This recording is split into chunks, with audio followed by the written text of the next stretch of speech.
बड़ी खबर है आजमगढ़ से, जहां गैंगस्टर के भाई की वलीमा में पहुंचे अखिलेश यादव, पार्टी नेताओं को दी नसीहत। बता दें तो आजमगढ़ के मंगरावा गांव में आयोजित दावते वलीमा में समाजवादी पार्टी के राष्ट्रीय अध्यक्ष अखिलेश यादव शामिल हुए। यह कार्यक्रम हाजी अब्दुल कलाम के बेटे मोहम्मद सादिक की शादी के उपलक्ष्य में रखा गया। हाजी अब्दुल कलाम सपा कार्यकर्ता हैं, जिनके दो बेटे मोहम्मद राशिद और मोहम्मद फहद पर गैंगस्टर एक्ट लगा।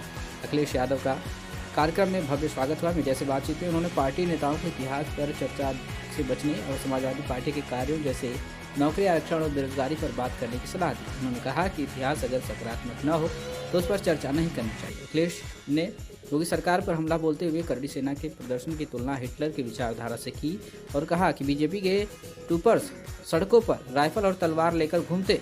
साथ ही उन्होंने आजमगढ़ में अपने पुराने रिश्ते का जिक्र करते हुए कहा कि पीडीए की लड़ाई को वो आगे बढ़ाएंगे। अखिलेश यादव ने प्रदेश में हो रही कस्टोडियल डेथ पर भी चिंता जताई और आजमगढ़ में हुई एक घटना पर कार्रवाई न होने को लेकर सरकार को घेरा। क्या कुछ कहा उन्होंने मीडिया से बातचीत में। आप सबका प्रेस के साथियों का धन्यवाद देता हूं और साथ ही साथ मोहम्मद राशिद जी का कि जिनके परिवार में शादी का कार्यक्रम है और इन्होंने बुलाया, उसी कार्यक्रम में शामिल होने आया हूं। हमारे साथ अबू आसिम आजमी जी, महाराष्ट्र के प्रदेश के अध्यक्ष, और पार्टी के सभी जिम्मेदार साथी यहाँ पर मौजूद हैं। शादी के कार्यक्रम में, समारोह में आने से लाभ ये है कि सब लोगों से मिलने का मौका मिल जाता है और आजमगढ़ के कई शादी या पारिवारिक कार्यक्रमों में मुझे शामिल होने का मौका मिला है। हालांकि जो जनप्रतिनिधि हैं उन्हें अपने क्षेत्र में हम लोगों से कई गुना ज़्यादा ऐसे कार्यक्रमों में शामिल होने का मौका मिलता है और करते भी हैं। जब मैं लोकसभा का सांसद था पहली बार, दूसरी बार, हम लोग जानते हैं कि एक एक दिन में 20-20, 24-24 शादियां अटेंड करते थे। एक ही दिन में शादियों में भी जाना, किसी परिवार में कोई नहीं रहा उन सदस्यों से मिलना, दुख सुख एक साथ और बांटने का, उन परिवारों से मिलने का हम लोगों को और जनप्रतिनिधियों को ये मौका मिलता है। आजमगढ़ से हम लोगों का बेहद लगाव रहा है। राजनीतिक परिस्थितियां कुछ भी हों, लेकिन आजमगढ़ को हम लोगों ने अपना माना और खासकर ये इलाका जो है, चाहे वो गाजीपुर हो, आपका जौनपुर है, आपका बलिया है, मऊ है और आसपास के सभी जनता से मैं धन्यवाद देना चाहता हूँ। वैसे तो मैंने कई मौकों पर कहा है कि कठिन परिस्थितियां जब थीं लोकतंत्र बचाने की, संविधान बचाने की, तो यहाँ की जनता ने एकजुट होकर के हमारा साथ दिया। पीडीए परिवार से एकजुटता जो दिखाई दी है, उस लड़ाई को हम संकल्प लेते हैं आगे बढ़ाएंगे। कल ही बाबा साहब भीमराव अम्बेडकर जी की जयंती थी, हम सब ने मिलकर के बनाया और ये संकल्प लिया है कि बाबा साहब भीमराव अम्बेडकर जी का जो रास्ता रहा है, उस रास्ते पे चल करके हम प्रभुत्ववादी जो लोग हैं, जो ताकतवर लोग हैं, समय समय अपमानित करते हैं, समय समय पर भेदभाव पैदा करते हैं, उन ताकतों से लगातार लड़ते रहेंगे। और हम सबका यही संकल्प होगा कि सामाजिक न्याय का राज की स्थापना हम लोग करेंगे, उस दिशा में लगातार आगे बढ़ेंगे। यही बाबा साहब भीमराव अम्बेडकर जी का सपना था कि सामाजिक न्याय का राज हो, उसकी स्थापना हो, उस पर हम लोग लगातार काम करते रहेंगे। ये संविधान हम सब के लिए संजीवनी है। ये संविधान हमारे लिए ढाल बनता है, हमारे लिए ये सम्मान का विषय भी है और बाबा साहब ने जो हमें संविधान दिया है, उससे ज़्यादा हमारे लिए सम्मान की और कोई चीज़ नहीं हो सकती है। अभी तक तो हमारा आपका सम्मान बाबा साहब भीमराव अम्बेडकर के दिए हुए संविधान ने बचाया है। अब हमारी सबकी मिलकर जिम्मेदारी बनती है कि जो संविधान को ठेस पहुंचाना चाहते हैं, उस संविधान को बचाने के लिए हम लोग काम लगातार करते रहेंगे। आज इस गांव में मैं आया हूं, हालांकि हमारे मोहम्मद राशिद ने मेहनत कर करके और दूसरे देश में जाकर के एक स्थान बना लिया और अपने परिश्रम से, अपनी मेहनत से कारोबारी नहीं बल्कि प्रतिष्ठा भी बना ली है। शहर में ऐसे घर होते हैं, लेकिन गांव में ये सुविधा होना, ये बड़ा काम किया इन्होंने। इसी से गांव के प्रति लगाव बढ़ेगा लोगों को। मैं आपको भरोसा दिलाता हूं कि आजमगढ़ के विकास के लिए और जितना भी काम करना पड़ेगा हम लोग करेंगे। कभी बजट की कमी नहीं होगी। पहले भी 10 में से 10 जिताई हैं। मुझे पूरा भरोसा है आजमगढ़ की जनता 10 में से 10 फिर समाजवादियों के पक्ष में डालेगी। जो सपना समाजवादियों ने देखा कि पूर्वांचल एक्सप्रेसवे के किनारे और इससे विकास की गति बढ़ेगी, लोगों का आना जाना आसान हो गया, गति तो बढ़ी, लेकिन जिस रूप में हम लोग बनाना चाहते थे, जो और सुविधाएं देना चाहते थे, वो सुविधाएं सरकार नहीं दे रही है। मुसलमान अगर आक्रमणकारी हुए, आक्रमण किए तो हिंदू देवी देवता कहाँ से, काफी इसमें प्रॉब्लम नहीं, है। देखिए, ये जमाना और समय ऐसा है, कोई बात अगर आप कह देंगे उसके मायने निकाले जाएंगे। अभी जो हंगामा हुआ, जिस तरह से आंदोलन हुआ और जिस तरह से ये लोग कह रहे थे कि हम संविधान से देश को चलाते हैं, हम बाबा साहब भीमराव अम्बेडकर जी पे मैराथन करा रहे थे। अभी लखनऊ में पता होगा मैराथन हुआ बाबा साहब के नाम पर पूरे प्रदेश में सांस्कृतिक कार्यक्रम सरकार ने कराई।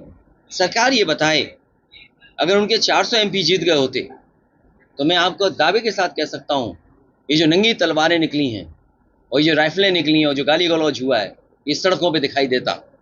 कोई सड़क गली नहीं, सुनी बस्ती जहां पर ये इस तरह का व्यवहार ना हो रहा होता। तो किस भावना से कौन क्या कह रहा है, इस बारे में मैं नहीं पढ़ना चाहता हूं, लेकिन बीजेपी के इस कार्यक्रम की वजह से हमें हिटलर का ट्रूपर याद आ गया। हिटलर के ज़माने में हिटलर वर्दी पहना करके अपने पॉलिटिकल कार्यकर्ताओं को रखता था, जिससे कभी किसी पॉलिटिकल पार्टी से बदला लेना हो, किसी की पिटाई करवानी हो, तो वो पुलिस की वर्दी में रहते थे। ये जो सेना है ना दिखाई दे रही है, सब बीजेपी के ट्रूपर्स हैं। ये गलती मत करना, ट्रूपर्स हैं, ये सब बीजेपी के ट्रूपर्स हैं। इसलिए जो जिन परिस्थितियों में हमें राजनीति करनी है, क्या बोलना है, किस तरह बोलना है, उस बोलने की कितनी सच्चाई है, क्योंकि हम बीजेपी से नहीं लड़ सकते हैं। अब आप सोशल मीडिया के प्लेटफॉर्म देखिए, हमें क्या क्या बना दिया उन्होंने। कई हजार करोड़ रुपए खर्च कर रहे हैं, हालांकि सभी चैनल अखबार हैं, ये बुरा मान जाएंगे तक वाले, लेकिन दैनिक भास्कर ने बड़ा काम तो किया। सोचो, बड़ा काम किया, उन तमाम लोगों को एक्सपोज कर दिया।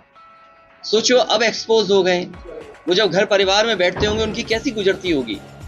उन घर परिवार और समाज में जब उनकी बात जा रही है तो उनको कैसा लग रहा होगा। सोचिए आप, उनके सामने क्या गुजर रही होगी कि पैसा लेकर के आप कांग्रेस के लीडर्स को बदनाम कर रहे हो, समाजवादी पार्टी को बदनाम कर रहे हो। और जो बात चली थी दिल्ली से, अगर इतना हंगामा है रामजी सुमन जी पर, तो अगर हमारे लोग भी उसी तरह आंदोलन करने लगे तब क्या होगा। क्या दिल्ली की मुख्यमंत्री की जो भाषा थी, क्या सभ्य भाषा थी? क्या कभी हम लोगों ने इस तरह का किसी के लिए कहा हो? फिर हमारा घर गंगा जल से धुलवाया। सोचो, चलो मैं तो बुरा नहीं मान रहा हूं क्योंकि राजनीति में हूं, लेकिन जो हमारी आने वाली पीढ़ी है उस पर क्या गुजरती होगी। आप में से बताओ कि अगर आपका घर हो, हम गंगा जल से धुलवा दें तो क्या गुजरेगी आप पर। ये वही समझ सकता है जिसके ऊपर गुजरी हो। बाबा साहब भीमराव अम्बेडकर जी पे गुजरा था। उन्हें तालाब में पानी पीना नहीं देते थे जहां जानवर पानी पीते थे। उन्हें कक्षा में जो भेदभाव होता था उनका, और तमाम हमारे दलित समाज के लोग हैं वो जानते होंगे उनसे क्या क्या नहीं गुजरी। उनको छू देते थे तो नहाना पड़ता था, परछाई न पड़ जाए, कुछ मटका बांधते थे। तो ये बुराइयां समाज की थी। तमाम लोग हैं जो बुराइयों से दूर भागना चाहते हैं। बुराइयां उन्हीं की वजह से हैं ये, इसलिए हमें और आपको राजनीति में दूसरी जगह उलझा रहे हैं। आज बताओ, किसान की आय दोगुनी हो गई, गेहूं खरीदा जा रहा है, सरकार ये कह रही है इस रेट से ज्यादा नहीं खरीद सकते प्राइवेट लोग। क्यों नहीं खरीद सकते? क्योंकि सरकार कंपटीशन नहीं होने देना चाहती है। अगर कंपटीशन होगा तो आड़तियां महंगा खरीदेंगे गेहूं। सरकार मिल गई बड़े उद्योगपतियों से, और उद्योगपति से मिलकर के गेहूं को सस्ता खरीदवा रही है, क्योंकि कल वही उद्योगपति जब आपको आटा देंगे, आटे पे कितना गुना मुनाफा होगा, आपको बिस्किट देंगे कितना मुनाफा होगा। 2-2, 3-3 बड़ी कंपनियों को लाभ पहुंचाने के लिए गेहूं महंगा नहीं बिकने दे रही सरकार। सोचो, कहीं दुनिया में ऐसा देखा होगा कि सरकार पाबंदी लगाती हो? मैं तो कहूंगा आज तक वालों से इस पे स्टोरी करें, इन्हें करना चाहिए। इनको प्रवक्ता नहीं बनना चाहिए बीजेपी का, घरेलू गैस का ये रिपोर्टर रहना चाहिए इन्हें। न जाने कितने हजार एकड़ कह रहे हैं कि उन्होंने लैंड बैंक बना लिया है, कि वो कारोबार के लिए वो लैंड बैंक तैयार किया है। सोचिए, जो सरकार 8-9 साल में केवल लैंड बैंक बना पा रही हो। कल ही का भाषण सुना मैंने, और बता रहे कि बुंदेलखंड में इतने 1000 करोड़ का इन्वेस्टमेंट आने वाला है। इतने 1000 एकड़ जमीन का लैंड बैंक बना लिया। पूरे प्रदेश में उन्होंने जाने कितने 1000 एकड़ का बताया लैंड बैंक बना लिया। जो सरकार आज तक लैंड बैंक बना रही हो तो क्या इन्वेस्टमेंट आया होगा। और दूसरा, मुख्यमंत्री जी कह रहे थे कि इंसेंटिव उन्होंने दिया है, जो पुराना इन्वेस्टमेंट स्टेट में आया था उसका वो इंसेंटिव आज भी दे रहे हैं। तो यही तो विकास होता है। कभी समाजवादियों ने लाने का काम किया था और उसी का परिणाम ये कि कारोबार बढ़ा। ये बीजेपी के लोगों ने इंसेंटिव रोका था, और इंसेंटिव एक बड़ी कंपनी जो हजारों लोगों को नौकरी दे रही है और हजारों करोड़ का कारोबार मार्केट में दे रही है। हो सकता है उस कंपनी का मोबाइल भी आपके हाथ में हो, घर पे टीवी भी हो, फ्रिज भी हो, या और भी सामान जो बनाता वो हो, लेकिन वो इन्वेस्टमेंट जब यूपी में किए तो उसका इंसेंटिव रोकने का काम कर रहे थे कि सरकार के लोग, उन्हें कोर्ट जाना पड़ा, कोर्ट की वजह से उन्हें इंसेंटिव मिला है। तो ये सरकार बताएगी ये क्या कर रही जिससे इंसेंटिव आएगा। क्या पुरानी सरकार की योजनाओं का इंसेंटिव देते रहेंगे? इसलिए लड़ाई लंबी है, बड़ी है। हम लोग कामयाब होंगे। पीडीए को जिस तरीके से समर्थन मिल रहा है और जो लोगों को धीरे धीरे सामाजिक न्याय के राज की स्थापना के लिए एकजुटता दिखाई दे रही है, उससे हमें भरोसा है कि आने वाले समय में बड़ा परिवर्तन होने जा रहा है। जो जीरो पॉवर्टी की बात कर रहे हैं, ये मुख्यमंत्री जानते नहीं है कुछ। जैसे का zero tolerance to law and order, आप बताओ क्या स्थिति है लॉ एंड ऑर्डर की? जो जहां चाहता है मार देता है। और आपके जिले में दलित की बताओ कस्टोडियल डेथ हो गई, इससे ज्यादा काला धब्बा पुलिस के लिए और क्या हो सकता है? क्या पुलिस पे आरोप इस बात का है कि पुलिस की वजह से उस दलित ने जान दे दी। हम लोगों ने तो सहयोग किया है, मदद की है उस परिवार को। हम लोग न्याय के लिए भी लड़ते रहेंगे जिससे उस परिवार को न्याय मिल जाए। आर्थिक मदद कोई बड़ी चीज नहीं जो हम दे पाए हैं, लेकिन उसको न्याय मिलना बड़ी बात है। और फिर जीरो टॉलरेंस टू करप्शन। बताओ, ये जो इंसेंटिव की बात कर रहे थे, कहीं ये कमीशन की बात तो नहीं कर रहे थे? इंसेंटिव और कमीशन, ये बात समझने की है। मुख्यमंत्री जी कह रहे हैं इंसेंटिव, लेकिन प्रदेश में चल रहा है कमीशन। वो कह रहे हैं इंसेंटिव देंगे, ये इंसेंटिव कहीं कमीशन तो नहीं है।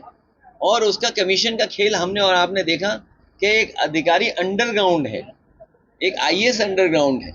क्या कभी आपने सोचा कि आईएएस अंडरग्राउंड होगा? और आईएएस अंडरग्राउंड कहीं नहीं है, वो मुख्यमंत्री आवास में होगा। सच्चाई है।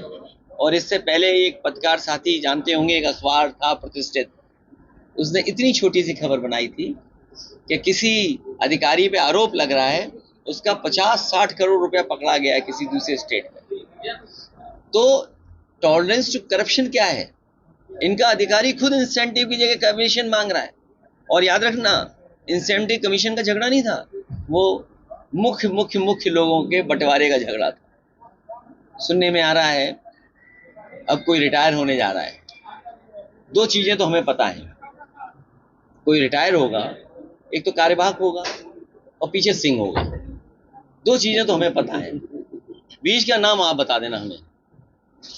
एक, अभी कोई रिटायर होने जा रहे हैं, सुनने में आ रहा, बड़ा चर्चा है। लोग हमसे भी पूछते हैं कि कौन होगा, तो हमने कहा हम इतना नहीं जानते, हम इतना जानते हैं कि वो कार्यवाहक होगा और नाम में सिंह होगा पीछे। अच्छा सर, मामला है सहारा का पैसा जो है अभी तक चलता है, बहुत परेशानी। मैं अपने, देखिए ऐसा सच है, ये जो सहारा को लेकर के बात है, हम उनका दिलाना चाहते हैं जो भी हैं उपभोक्ता जिन्होंने पैसा जमा किया है, और उसको सरकार को नियमों का सरलीकरण करना चाहिए। आज साराश्री हमारे बीच नहीं है, कंपनी है। प्रदेशों ने नए नए इंतजाम किए हैं और अधिकारियों को बैठा करके नियम बनाए हैं। बिहार है, झारखंड है और प्रदेशों ने, यूपी ने भी बनाए होंगे। हमारी राय ये है और सुझाव भी है, और जिन्होंने पैसा जमा किया उनके पक्ष में है कि जब उन्होंने पूरा पैसा सेबी को दे दिया है, मुझे उम्मीद है कि पत्रकार जानते होंगे कि सेबी को सब पैसा दे दिया उन्होंने, जितना सेबी ने मांगा, और सेबी ने एक भारत सरकार के अंडर उस चीजों को बना दिया है। तो ये जिम्मेदारी भारत सरकार की है। ये भारत सरकार पैसा क्यों नहीं बांट रही है? और अगर कोई जमा करता जिसने पैसा इन्वेस्ट किया है, अगर कागज पूरे नहीं है तो उसका सरलीकरण करें, उसको सिंप्लीफाई करें कि भाई सिंप्लीफाई करके उसका पैसा तो दे दें। लेकिन सरकार देना नहीं चाहती है, इसलिए कठिन नियम बनाए हुए हैं। सर ये बीजेपी की जिम्मेदारी है। सर भारत का मामला है, सहारा का पैसा जो है अभी तक जनता बहुत परेशान। मैं अपने देखिए ऐसा सच है, ये जो सहारा को लेकर के बात है, हम उनका दिलाना चाहते हैं जो भी हैं उपभोक्ता जिन्होंने पैसा जमा किया है, और उसको सरकार को नियमों का सरलीकरण करना चाहिए। आज सारा श्री हमारे बीच नहीं है, कंपनी है, प्रदेशों ने नए नए इंतजाम किए हैं और अधिकारियों को बैठा करके नियम बनाए हैं। बिहार है, झारखंड है और प्रदेशों ने, यूपी ने भी बनाए होंगे। हमारी राय ये है और सुझाव भी है, और जिन्होंने पैसा जमा किया उनके पक्ष में है कि जब उन्होंने पूरा पैसा सेबी को दे दिया है, मुझे उम्मीद है कि पत्रकार जानते होंगे कि सेबी को सब पैसा दे दिया उन्होंने, जितना सेबी ने मांगा, और सेबी ने एक भारत सरकार के अंडर उस चीजों को बना दिया है। तो ये जिम्मेदारी भारत सरकार की है। ये भारत सरकार पैसा क्यों नहीं बांट रही है? और अगर कोई जमा करता जिसने पैसा इन्वेस्ट किया है, अगर कागज पूरे नहीं है तो उसका सरलीकरण करें, उसको सिंप्लीफाई करें कि भाई सिंप्लीफाई करके उसका पैसा तो दे दें। लेकिन सरकार देना नहीं चाहती है, इसलिए कठिन नियम बनाए हुए हैं। सर ये बीजेपी की जिम्मेदारी है। सर भारत ना उतना लिख दिया उसने, भाई मुख्यमंत्री को ज्ञान था तो टूटी का ज्ञान था। दैनिक भास्कर ने पूरी पोल खोल दी, जैसा बीजेपी वाले शामिल थे, एक उसमें कौशिक शामिल था, एक मृत्युंजय शामिल था, एक उसमें अवनीश अवस्थी शामिल थे, और मुख्यमंत्री जी का आशीर्वाद था। सोचिए आप, एक योगी मुख्यमंत्री किसी और के खिलाफ ये पैसे देकर के आप लोगों से प्रचार करवा रहे हो, इसमें क्या बचा हुआ है? सर आप ही से सवाल पूछते हैं, जिस तरीके से जब आप प्रदेश में अलग अलग लोगों की मदद करते हैं, क्या आप टोटी जैसा कृत्य कर सकते हैं? देखो भाई, नहीं ऐसा है, नहीं अच्छा कि आपने पूछ लिया, इसलिए क्योंकि उन सब पत्रकारों में, उन सब गिनती के पत्रकारों में एक सच्चा पत्रकार था, एक सच्चा पत्रकार था, उसने सच्चाई दिखाई। सब मैं नाम भूल रहा हूँ उसका, रिजवी था शायद, आप यूट्यूबर है आजकल वो, उसने पूरा घर दिखाया उस समय, पूरी उसका रिकॉर्डिंग है। तो हमने लैपटॉप बांटा हो, और सोचिए आपको एक्सप्रेसवे दिया हो 35,000 करोड़ का, ये मेडिकल कॉलेज दिया हो, न जाने कितने गांव लोहिया आवाज बनाए हों। यहीं पर शमाना आजमी जी का गांव है, आप देखिएगा, मैंने स्मार्ट विलेज में उसमें कई करोड़ों का काम कराया। ये जो काले पोट्री है, उस गांव में हम लोगों ने बहुत सा काम किया, उनके जो ऑडिटोरियम हाँ वो दिए। तो ये बीजेपी का एजेंडा है। बीजेपी के पास पैसा है, बीजेपी के पास संपन्न लोग हैं, बीजेपी के पास सब अखबार हैं, टीवी हैं, चैनल हैं। सोचिए, हमने दुर्गंध कह दिया, उसमें उन्हें शोर हो गया। मैं तो चाहूंगा इनके चैनल को एक गोबर गिफ्ट कर दिया जाए। सर उतना लिख दिया उसने, भाई मुख्यमंत्री को ज्ञान था तो टूटी का ज्ञान था। दैनिक भास्कर ने पूरी पोल खोल दी, जैसा बीजेपी वाले शामिल थे, एक उसमें कौशिक शामिल था, एक मृत्युंजय शामिल था, एक उसमें अवनीश अवस्थी शामिल थे, और मुख्यमंत्री जी का आशीर्वाद था। सोचिए आप, एक योगी मुख्यमंत्री किसी और के खिलाफ ये पैसे देकर के आप लोगों से प्रचार करवा रहे हो, इसमें क्या बचा हुआ है? सर आप ही से सवाल पूछते हैं, जिस तरीके से जब आप प्रदेश में अलग अलग लोगों की मदद करते हैं, क्या आप टोटी जैसा कृत्य कर सकते हैं? देखो भाई, नहीं ऐसा है, नहीं अच्छा कि आपने पूछ लिया, इसलिए क्योंकि उन सब पत्रकारों में, उन सब गिनती के पत्रकारों में एक सच्चा पत्रकार था, एक सच्चा पत्रकार था, उसने सच्चाई दिखाई। सब मैं नाम भूल रहा हूँ उसका, रिजवी था शायद, आप यूट्यूबर है आजकल वो, उसने पूरा घर दिखाया उस समय, पूरी उसका रिकॉर्डिंग है। तो हमने लैपटॉप बांटा हो, और सोचिए आपको एक्सप्रेसवे दिया हो 35,000 करोड़ का, ये मेडिकल कॉलेज दिया हो, न जाने कितने गांव लोहिया आवाज बनाए हों। यहीं पर शमाना आजमी जी का गांव है, आप देखिएगा, मैंने स्मार्ट विलेज में उसमें कई करोड़ों का काम कराया। ये जो काले पोट्री है, उस गांव में हम लोगों ने बहुत सा काम किया, उनके जो ऑडिटोरियम हाँ वो दिए। तो ये बीजेपी का एजेंडा है। बीजेपी के पास पैसा है, बीजेपी के पास संपन्न लोग हैं, बीजेपी के पास सब अखबार हैं, टीवी हैं, चैनल हैं। सोचिए, हमने दुर्गंध कह दिया, उसमें उन्हें शोर हो गया। मैं तो चाहूंगा इनके चैनल को एक गोबर गिफ्ट कर दिया जाए। सर बताओ, महाकुंभ में झूठ बोला नहीं बोला, कितने लोगों की जान चली गई? जो जान गई है गिनती नहीं बता पा रहे हैं, नाम नहीं बता पा रहे हैं, और 1000 के लगभग हिंदू गए हैं श्रद्धालु, और जो आने जाने में जो मरे हैं, जो जान गई है, उसकी भी गिनती नहीं बता रहे। क्यों गिनती नहीं बता रहे? क्योंकि सरकार को मदद करना पड़ जाएगा। आपके बगल के एक चोरी अब तो चोरी बयान मुआवजा भी आने लगा है सर। मैं चाहता हूं मैं धन्यवाद। मठ निकलेंगे। मैं ये चाहता हूं, सबसे पहले भारतीय जनता पार्टी और मैं अपनी पार्टी के सभी नेता कार्यकर्ताओं से कहूंगा कि इस तरह की बात न करें, क्योंकि इतिहास सब पढ़ने लगे। हालांकि ये बात जैसे आप हो, क्योंकि मैं चैनल के सामने बोल रहा हूं, अगर कोई बात ऐसी कह दूं मैं, उससे हमारे खिलाफ भी आंदोलन हो जाएगा। हालांकि हुआ अभी, बोला गोली मार देंगे। अरे भाई, गोली क्यों मार दोगे तुम?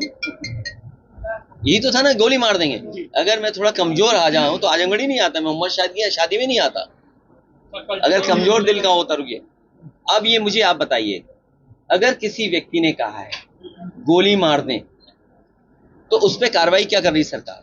और फिर क्या एक व्यक्ति कह रहा है कि हम पे ऐसे बहुत सारे राणा है जिन्होंने फूलन देवी की हत्या की थी, जिसने फूलन देवी की हत्या की थी, बहुत सारे हम पे ऐसे राणा है। आखिर बढ़ावा कौन दे रहा है? हमारे एक कार्यकर्ता ने फेसबुक पे केवल लिख दिया, प्रतापगढ़ की पूरी पुलिस घूम रही है उसके पीछे। बताइए, पूरी पुलिस प्रतापगढ़ की घूम रही है, एक कार्यकर्ता वो ना समझ कार्यकर्ता है, टोटी वाली बात पे कुछ लिख। को बधाई देता हूं, मैं इसकी सूची निकलवाऊंगा। ये सरकारी फर्जी है, और सरकार इसलिए फर्जी काम कर रही है, इसके आंकड़े फर्जी देखे आपने? हम आप सब पढ़े लिखे हैं, कंप्यूटर है, लैपटॉप है, ये आपका मोबाइल है, आप ही बताइए, कैलकुलेट कर लीजिए। पहले तो कुंभ होता था, बोले महाकुंभ, फिर बोलते हैं कि इन्हीं के इशारे पे प्लैनेट्स चलते हैं, इन्हीं के इशारे पे प्लैनेट्स चलते हैं। ये जितने ग्रह हैं सब बीजेपी के कहने से चलते हैं। 144 साल वाला कुंभ बना दिया इन्होंने। फिर कितने लोग आए? बोला लगभग 70 करोड़ लोग आए। इसका मतलब अगर 70 करोड़ लोग आए हैं, अगर 70 करोड़ लोग आए हैं, तो आप पत्रकार साथियों, आप में से अगर मैं बीजेपी की बात मानूं तो कम से कम आधे लोग तो स्नान कराए होंगे, आधे लोग स्नान कराए होंगे। क्या ये सच्चाई है? आप किसी गांव में खड़े होकर के पूछ लो कि क्या आप लोग स्नान कराए, तो बताओ, ये भी बात हमें माननी पड़ती है। हम बोलेंगे अगर ऐसा, तो बोलेंगे बताइए विरोध कर रहे हैं आप सनातन धर्म का। और सनातन धर्म कल मिले एक हमें लोग, सनातन धर्म वाले, वो सात्विक भोजन नहीं कर रहे थे, वो नॉन वेजिटेरियन खा रहे थे। तो मुझे कुछ समझाइए, क्या चीज है, नई चीज क्या है ये? सर, जैसा कि आप सत्य का रास्ता है, सत्य का रास्ता ही सनातन है। अच्छा सर, सनी कुमार की हत्या हुई, फिर प्रयागराज में दलित के साथ अत्याचार हुआ, तो इस पर क्या कहेंगे? लगातार मुख्यमंत्री जी दावा करते कानून, ये इनका धोखा है। इनके साथ साथ बहुत सारे चैनल उनका साथ दे रहे हैं, अखबार साथ दे रहे हैं, जो इस प्रदेश के प्रतिष्ठित लोग हैं वो साथ दे रहे हैं। क्या उनको नहीं दिखाई देता कि कौन विश्वास करेगा, कौन भरोसा करेगा कि एक बाथरूम में एक नाले से किसी की फांसी हो जाएगी? कितनी बड़ी रस्सी थी। ये लोग तो मौके पे गए हैं, उसके पिताजी से हमारी बात कराई इन लोगों ने, अध्यक्ष जी मौके पे थे, घर पे गए, परिवार के हमारे और नेता ही लोग गए हैं। तो बताइए, क्या उससे कोई वो कर लेगा? और फिर किसी चीज को वो अपना मांगने गया हक, अगर हक मानने गया तो उसको जिंदा जला दिया। बताओ, ये वही लोग हैं जो सरकार की ताकत रखते हैं, सरकार के इशारे पे ये लोग कर रहे हैं। और यही नहीं, बस्ती में भी एक उपाध्याय गरीब परिवार का ब्राह्मण, जब वो गया न्याय मांगने, तो उससे पैसा वसूलना चाहती थी पुलिस ने इतना मारा, जिस तरह आजमगढ़ में हमारा दलित भाई मरा है, उसी तरह ब्राह्मण भाई वहां पर मरा है बस्ती में। दोनों की अगर किसी ने मदद की तो समाजवादी लोगों ने मदद की। मैं ये कहता हूँ, सरकार क्यों नहीं मदद कर रही है? योगी का मतलब ये होता है जो दुख समझे, दूसरे का दुख में शामिल हो, जो दूसरे का दुख अपना दुख समझे। क्या ये जो दोनों लोगों की मृत्यु हुई है, सरकार आगे आकर के नहीं मदद कर सकती उनका? और मदद में भी भेदभाव कर रही है सरकार।